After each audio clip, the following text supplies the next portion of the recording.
Hey guys, it's your girl Radiate by Rachel, and it is almost my favorite time of the year. So today I want to show you how to turn this into this using my favorite Mehron products. That's right.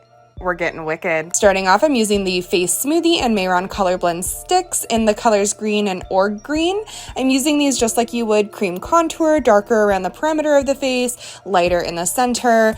And then once I have a pretty even base of this, I'm blending it out with the Face Smoothie. I'm also going to take a little white CreamBlend stick and use that where I would concealer. Then I'm mattifying everything with the ColorSet Powder. Next, I'm taking their Intense Pressed Pigment in the color Mountain Moss to contour my face. Then I'm using Mehron Paradise paint in the color Black to give myself some brows. This is a water activated paint, so you do want to dip your brush in water first to activate it. And I'm using another intense shade in the color Palm and that same Mountain Moss shade to give myself a smoky eye. I also use that same white CreamBlend stick from earlier to carve out a cut crease. And then I'm taking that same Paradise paint to give a wing. You do want to blend these in at an angle. That's what gives that beautiful cat eye shade. I love a dramatic eye. You know me. At this point, I decided the neck was driving me insane and I just wanted to wear a turtleneck for the final look, so that's why I wiped it off. Then I finished off the look with some lashes, and then I used that same black Paradise paint from earlier to create a black lip. But I couldn't stop myself there, so I did add just a little bit of a white highlight to the lip with some edge paint.